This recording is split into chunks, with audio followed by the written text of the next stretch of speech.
Hola, voy a explicaros qué está ocurriendo con el tema del anonimato en las donaciones de óvulos y de espermatozoides. Entonces, hay que conocer un par de cosas y entonces voy a explicar primero cómo funciona una donación a día de hoy y qué variaciones se están promoviendo o por qué es tan complejo legislar acerca de la donación de ovocitos y de espermatozoides y por qué todos los países no tienen el mismo tipo de legislación y en qué se basa el informe que hemos tenido acceso este viernes acerca de lo que dice el Comité de Bioética.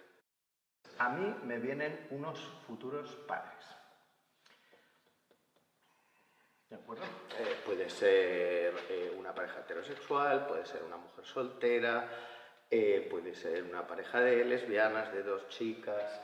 ¿De acuerdo? La cosa es que estos padres quieren tener un crío, es decir, quieren ser evidentemente padres y por algún motivo, sea biológico, por ejemplo, pues el chico no tiene espermatozoides o la chica tiene una bajísima calidad ovocitaria o cantidad de ovocitos, reserva ovocitaria, necesitamos plantearnos una donación. Vale. Entonces, estos padres, ¿de acuerdo?, vienen a una clínica. Vale. ¿Qué le pasa a la clínica? Vale. Las clínicas de reproducción asistida estamos legisladas, ¿de acuerdo?, por una serie de normativas que hacen referencia a las técnicas de reproducción asistida y, aparte de eso, tenemos, en el caso de las donaciones, toda la legislación relacionada con la donación de tejidos. Es decir, cuando nosotros hacemos una donación de ovocitos, realmente, o una donación de espermatozoides, realmente tenemos en cuenta dos donaciones, ¿de acuerdo? Así que nosotros, vamos a decir, tenemos una serie de leyes que tenemos que cumplir para realizar estos tratamientos. Entonces, la ley de reproducción asistida, en el caso de los donantes, ¿de acuerdo?, requiere de terceras personas, que son los donantes. Vale. Estos donantes son los que aportarían uno de los dos gametos para conseguir que estas personas tengan un hijo. Vale, hasta aquí. Súper sencillo. Vale, entonces, ¿cómo está la situación actual? Bueno, pues estos padres que acuden a la clínica, evidentemente, tienen todo el derecho del mundo a querer ser padres, ¿de acuerdo? Y, aparte de todo esto, evidentemente, dentro de las donaciones y dentro de los tratamientos de reproducción asistida, estos tratamientos son anónimos. Y este anonimato, ¿de acuerdo?, es un anonimato en múltiples etapas, es decir, es un anonimato de los donantes, es decir, los donantes tienen su derecho a la intimidad y por eso son donantes que son anónimos.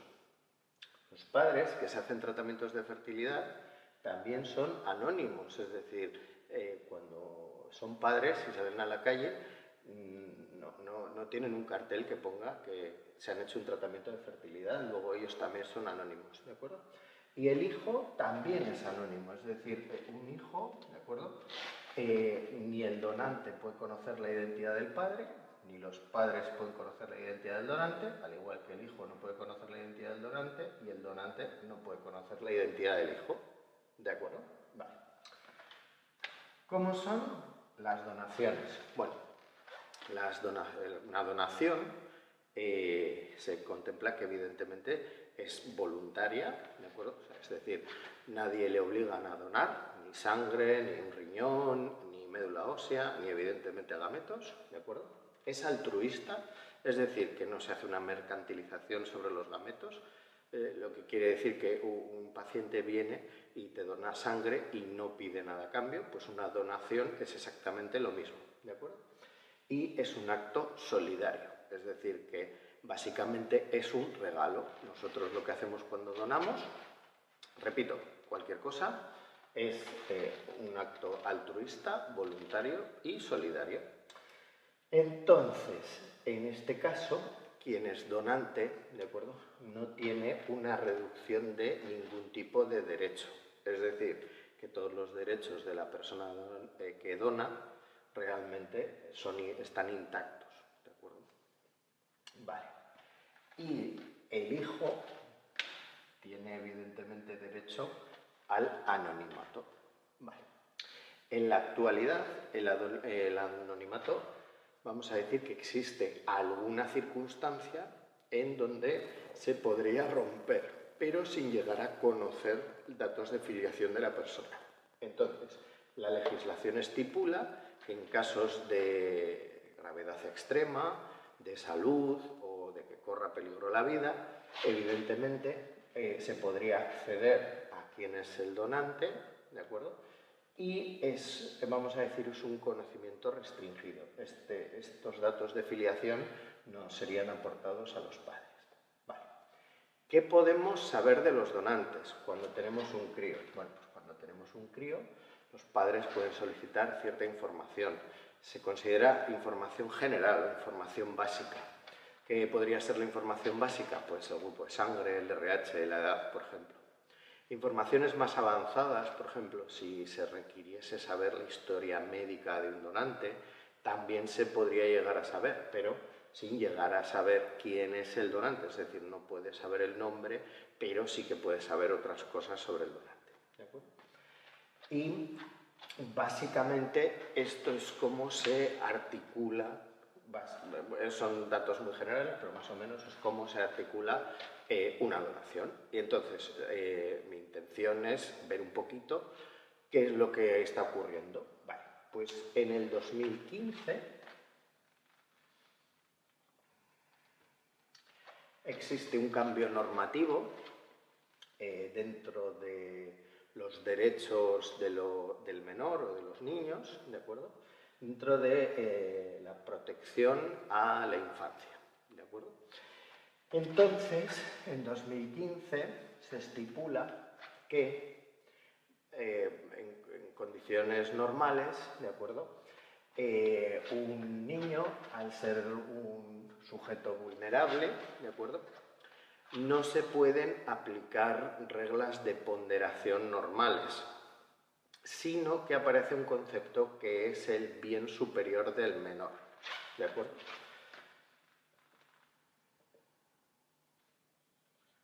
Es decir, que allá donde exista un conflicto entre derechos del menor y terceras personas, siempre va a prevalecer, o bueno, realmente no dice siempre, dice que habría que valorarlo, pero bueno, vamos a decir que se entiende o se toma como máxima el hecho de que siempre vamos a tener que beneficiar, entre comillas, al menor frente a cualquier otro derecho de terceras personas. Entonces, ¿qué ocurre aquí? Bueno, pues aquí lo que ocurre es que dentro del hijo hay un apartado que llamamos la identidad. Es decir, algo así como ¿quién soy yo? ¿De acuerdo? Dentro de la identidad, evidentemente, hay muchos factores, porque quién soy yo lo determinan en principio pues tres conceptos: el genético, el familiar y el social.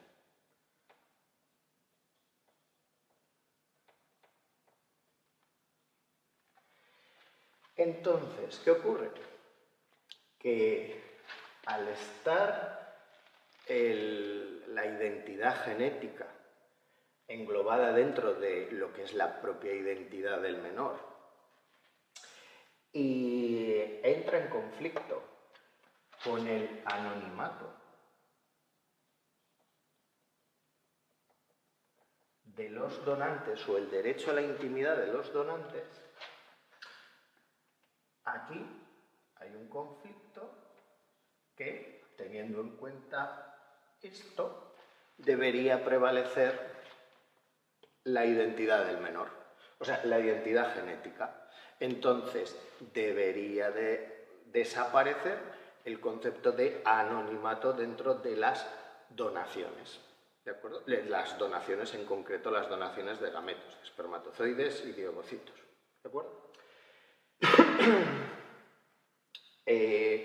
Esto que ya estaba entonces legislado y que de hecho ya había habido sentencias y que el propio Tribunal Constitucional determinó que se iba a hacer de esta manera, en donde existe cierta justicia, ya que el anonimato permanece en todas partes, ¿de acuerdo? Pues ahora, con el cambio normativo, parece que lesiona derechos de un menor. Vale, entonces, ¿cuáles son los problemas que yo veo a esto? Es decir, a cogerlo así, como está, tan sencillo como está. Bueno, pues yo he leído lo que es todo el informe y me han surgido diferentes puntos de vista y he tenido varias dudas a la hora de valorarlo. Con relación al niño, lo que el informe sostiene es que para yo saber quién soy, ¿de acuerdo?, necesito cuasi obligatoriamente conocer mi genealogía. Es decir, que el informe lo que nos dice es que, claro, si no sabemos de dónde venimos genéticamente o de quién venimos genéticamente, no nos podemos hacer una composición de nuestro propio yo, de nuestro propio ser. Lo dicen de diferentes maneras, argumentándolo de diferentes cosas, pero la base sería que yo, evidentemente, no tendría la capacidad de poder cerrar el círculo de quién soy yo y que, por tanto, podría estar discriminado dentro de la propia sociedad. Y como eso atenta contra la justicia y la no maleficencia, evidentemente esto sería lo suficientemente importante como para tener en cuenta que, como el bien superior del menor tiene que prevalecer, el anonimato debería ser restringido. Yo aquí, por ejemplo, tengo un par de dudas porque me surgen, por ejemplo, dos situaciones, ¿no? La primera es algo que se oye mucho en los medios: los niños trans, es decir, los transgénero. Un niño que nace con una identidad genética cromosómicamente 46XY, pero su identidad y su desarrollo personal considera que es una mujer. Entonces es capaz de cambiar físicamente, cambiar el DNI y cambiar todo. Es decir, pese a que mi identidad genética, no ya un pequeño detalle de si puedo estar predispuesto a esto o al otro, no, ya un detalle tan grande como la propia sexualidad de una persona y el propio sexo, perdón, de una persona, un niño es capaz de promover, evidentemente, un cambio. Entonces, a nivel genético, está claro que, bueno, por lo menos algunas personas no se sienten identificadas con su genética y eso no es un impedimento para que la sociedad permita un cambio. Otra cosa que me llama la atención es que dentro de muchos argumentos la discriminación, por ejemplo, es uno de ellos.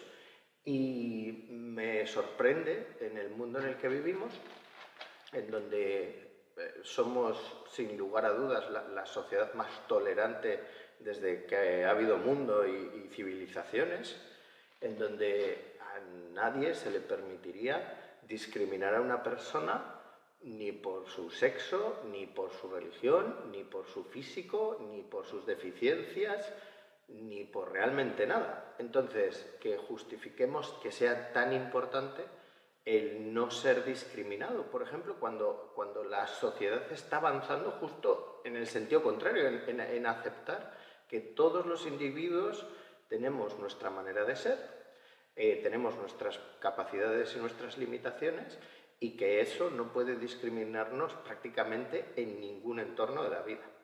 Entonces, bajo esto, que realmente es lo que mueve todo lo demás, ocurren conflictos con otras terceras personas, que serían los donantes y los padres. Con los padres ocurre una situación curiosa, porque al final lo que muestra el informe, o básicamente lo que nos da a entender, es que los padres no son padres, son tutores.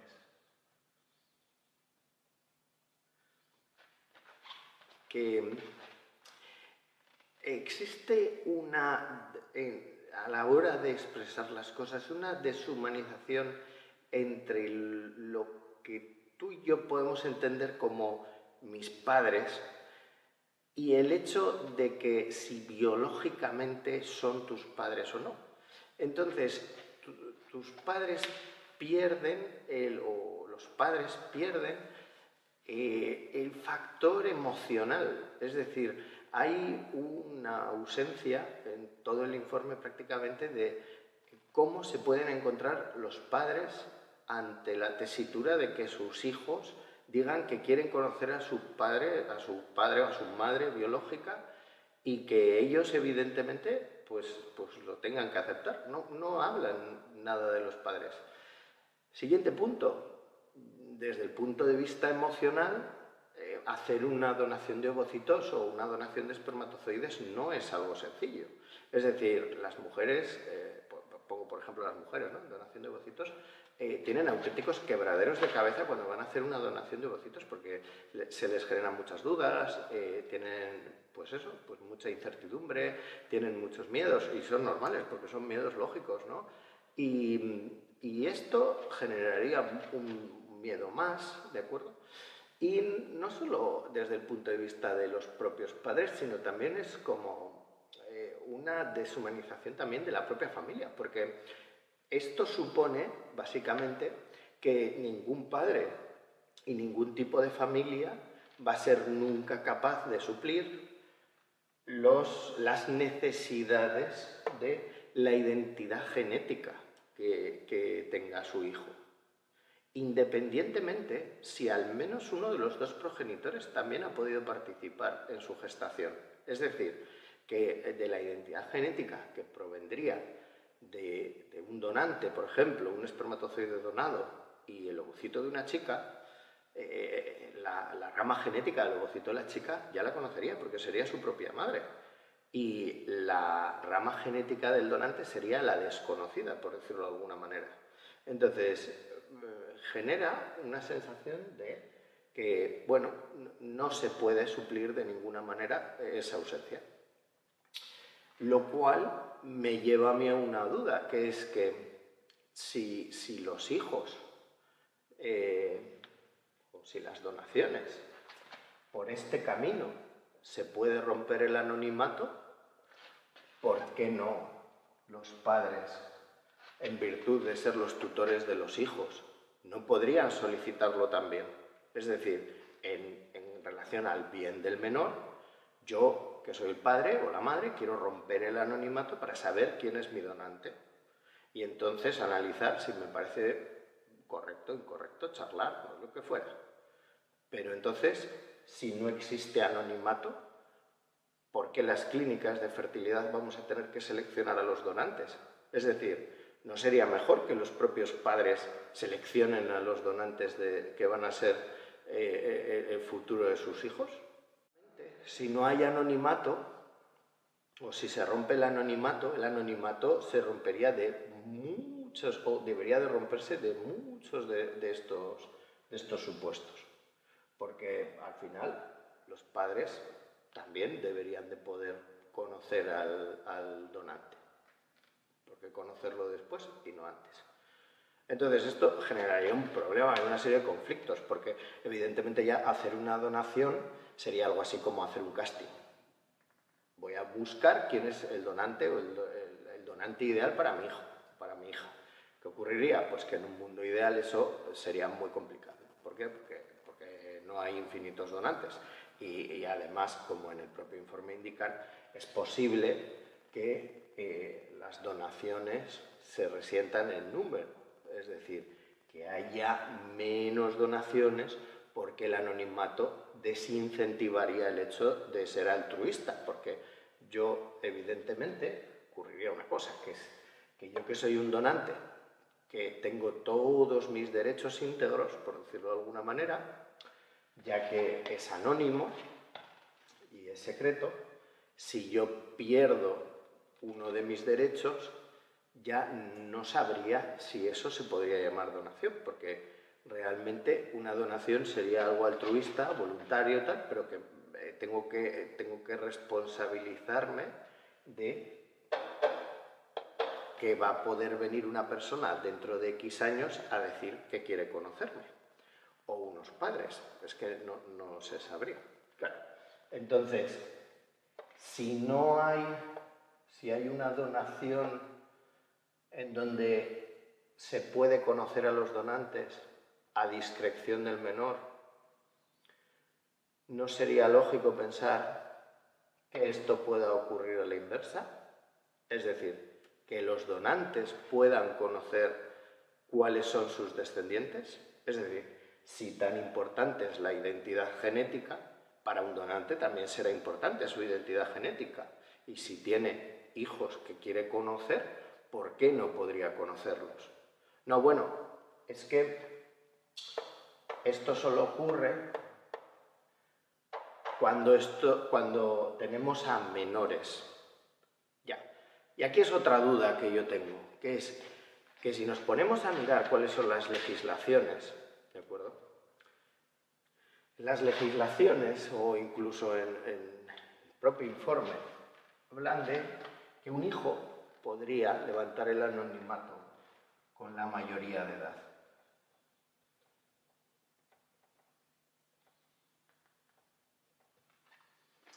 Es decir, que cuando ese niño sea mayor de edad, podría solicitar conocer a su donante. Y digo, bueno, todo esto se ha formado realmente por una ley de protección al menor. ¿Cómo es que una persona con 18 años, en donde se supone que hay que ponderar los derechos entre dos personas, y en todo caso, cuando es un niño, nunca podría ser el sacrificado él, tendría que, ante una situación de ponderación, si no se puede ponderar, tendría que ser el otro derecho el que estuviese restringido. Pero, sin embargo, cuando tú quieres hacer efectiva tu capacidad de quitar el anonimato, ya eres mayor de edad. Así que, al final, sería el derecho de un mayor de edad, que ya tiene su identidad casi formada, para quitar o sacrificar el derecho a la intimidad de un donante que donó hace 18 años. Entonces, yo veo aquí una serie de dificultades que, evidentemente, pues bueno, los que se encarguen de legislar tendrán que tener un poco este grupo de cosas en cuenta. Pero considero también que habría que tener alguna otra cosa en cuenta. Yo veo unos grupos de riesgo para los tratamientos de esta índole, que serían las parejas heterosexuales, las mujeres solteras y las parejas lesbianas, que en el caso en donde se reduzca el número de donantes, se van a alargar los tiempos de espera para conseguir o hacer una donación. Hasta el punto de que podrían ser, no sé, meses o años. Es que todo dependería de ver cómo la población, evidentemente, responde al cambio normativo. Si España cambia la normativa, es posible que no seamos capaces de abastecer nuestra demanda interna, es decir, nuestra cantidad de parejas con problemas que tienen todo el derecho del mundo, evidentemente, a ser padres, pero son como terceras personas, y que evidentemente, pues bueno, supongo que intentarían ir a otros países a hacer los tratamientos de fertilidad que antiguamente se hacían en España. Y realmente no es que tengamos una legislación mala. Igual a lo mejor el resto de países que no son capaces de cubrir todas sus necesidades tendrían que valorar si sus legislaciones son lo suficientemente amplias como para que sus propios ciudadanos no se tengan que marchar a otro país a hacérsela. La donación de ovocitos no es perfecta. Evidentemente esto es un problema, eso es evidente.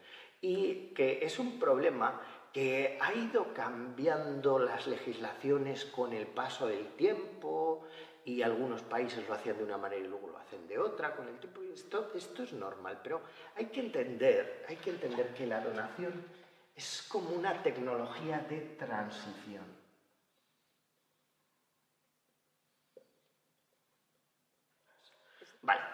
el día de mañana, cuando con células madre, por ejemplo, seamos capaces de generar ovocitos, las donaciones desaparecerán, porque si yo le puedo conseguir a una chica o un chico unos embriones basados en su propia genética y que no tengan que hacer una donación de ovocitos, ¿de acuerdo?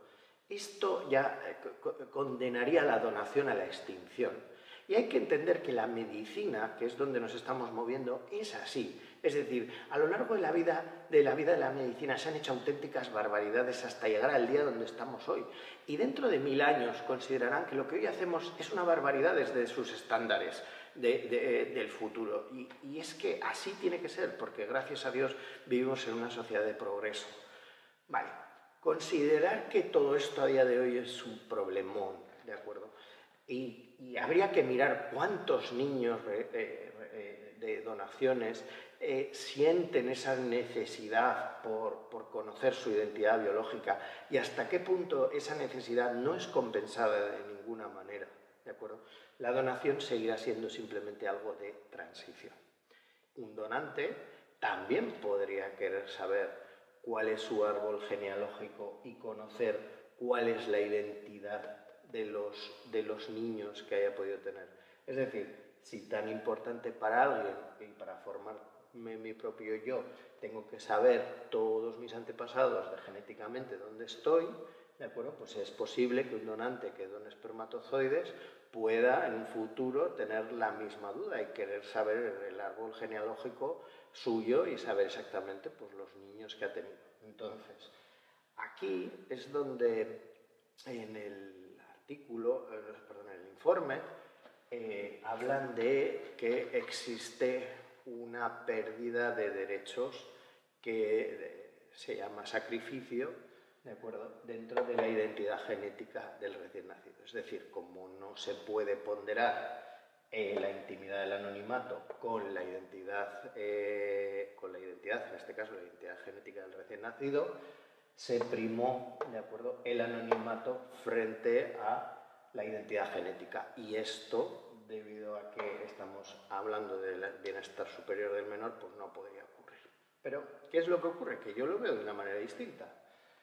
Yo lo que veo es que ni el niño puede conocer al donante, ni el donante puede conocer al padre o a los padres o al niño.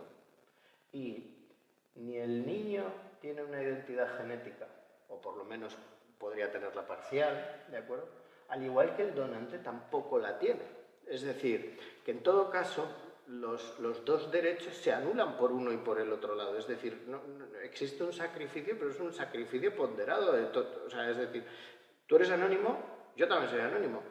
Tu identidad genética va a faltarte, pero la identidad genética del donante también le va a faltar. Es decir, no vas a ver esas muestras de espermatozoides, esas muestras de ovocitos, si dieron lugar a recién nacidos. ¿Y quiénes son esos recién nacidos?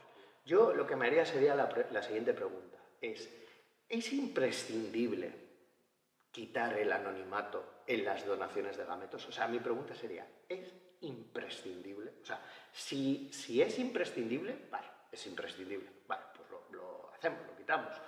Pero si la respuesta empieza a ser algo así como, bueno, en una situación, en otra, habría que tener habría que ver el contexto de esto, de lo otro. Es decir, muchas de las cosas que he leído son, es posible, supuestamente, o, por ejemplo, debería conocerse el origen biológico o el origen genético. Lo que está claro es que, de todas formas, es muy probable que esto no vaya a tener retroactividad. Ya lo especifican varias veces en el informe y dicen que, evidentemente, pues como hicieron en Inglaterra, pues a partir del 2005 todas las donaciones ya no son anónimas y no existe retroactividad. Es decir, que los tratamientos que se hicieron previos al 2005 no les afecta esto. Vale, pues lo mismo. La gente puede hacer donaciones, puede estar tranquila. Las donantes pueden hacer donaciones, pueden estar tranquilas, porque evidentemente todo este tipo de cosas probablemente no vaya a tener una retroactividad. Y bueno, pues quería poner mi granito de arena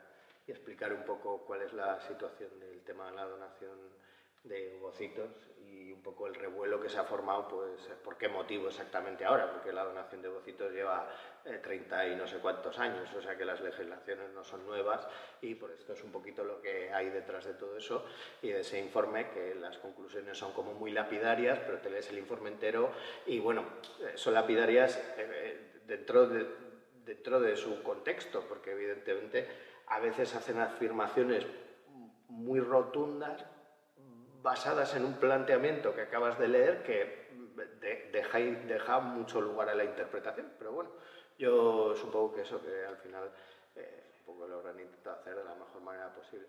Bueno, pues nada, espero que les haya quedado claro.